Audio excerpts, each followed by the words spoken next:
Behind me is the sea, and this is Bema Sinkhole. I'll just take you around.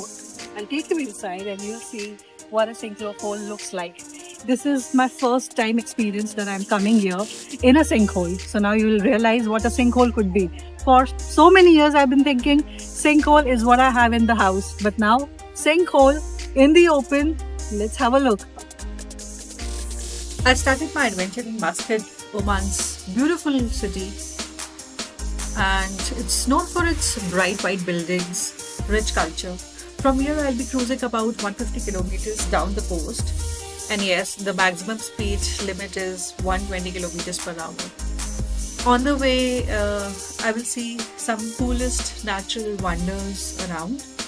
Thinking about the turquoise water and dramatic cliffs, which I've seen in all the videos about the sinkhole. As I arrived, I was welcomed by a spacious and well organized parking area. It's fully paved and has room for around 50 to 60 vehicles, including spots for tour buses and big cars. Finding a spot isn't usually a problem even during busy tourist seasons. Best of all is parking is completely free. I don't enjoy walking in the sun, so for me it's a plus. Before going into the park, I see low rocky mountains all around. The land is dry with a few small plants here and there. The mountains aren't very tall, but they give this area a quiet and natural feel. It's a nice, peaceful setting before reaching the sinkhole. Uh, while you pass through a small, neatly maintained garden with palm trees, green grass, and a few flowers, it adds a nice touch of color to the dry surroundings. There are benches and relaxing areas because people generally come here for picnics. They bring their food, they bring their games, and come with family, relax here, sit here, eat here. They basically spend a day over here. So the trail is easy and flat with signs to guide, and as I get closer, the view suddenly opens up. And there it is, a large round opening in the ground with clear turquoise water at the bottom.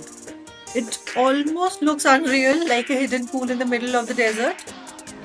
The view from above was more than enough to take it all in. From the edge, I could clearly see the bright blue green water shimmering under the sun. A group of about 5 or 6 boys were having an absolute blast. They were climbing up the rock without any hesitation, like they've done it a million times before, jumping straight into the water one after another. Every time they take a dip in the water, there was a big splash followed by lots of laughter. Watching them made the place feel so lively and fun. It almost made me want to climb down and at least soak my feet in the cool, clear water. It is so relaxing, it is so calming to see them swim.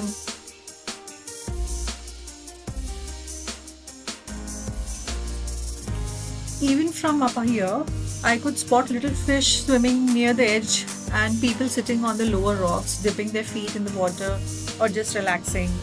The area around the sinkhole is clean and quiet with just the sound of splashing and the breeze. It's kind of peace here and the place where you could easily spend an hour just watching, taking photos, and enjoying the calm.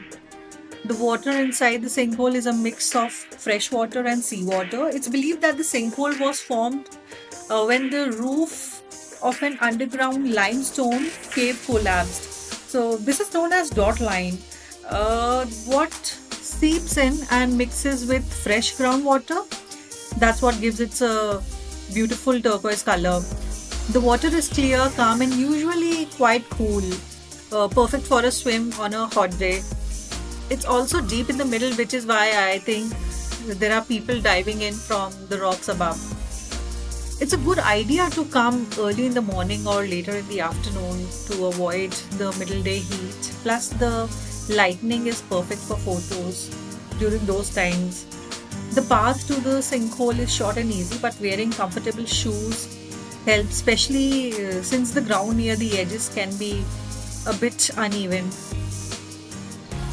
I also sat under a tree for a little while, The shade was nice and breeze felt cool and refreshing. After a bit, I realized I was getting thirsty, but of course the water bottle was in the car. So I figured it out that it's a good idea to head back to the parking area, sit in the car with the AC on for a bit, and have some water. It's definitely a good little break before moving on. The no jumping sign near the sinkhole, which probably meant that only confident swimmers might even consider jumping from the top, but still it's there for a reason, right? So before heading back, I decided to take one last look at this beautiful spot, just standing there for a moment and taking it all in. Felt really nice though, a peaceful way to wrap up the visit.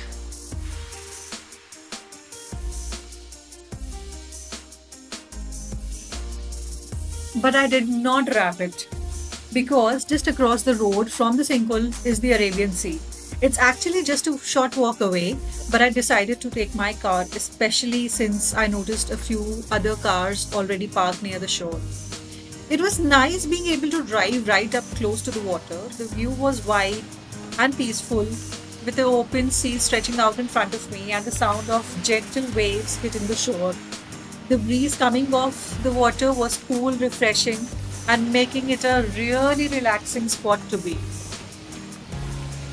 The rocks along the shore were quite uneven, and I had to watch my step carefully.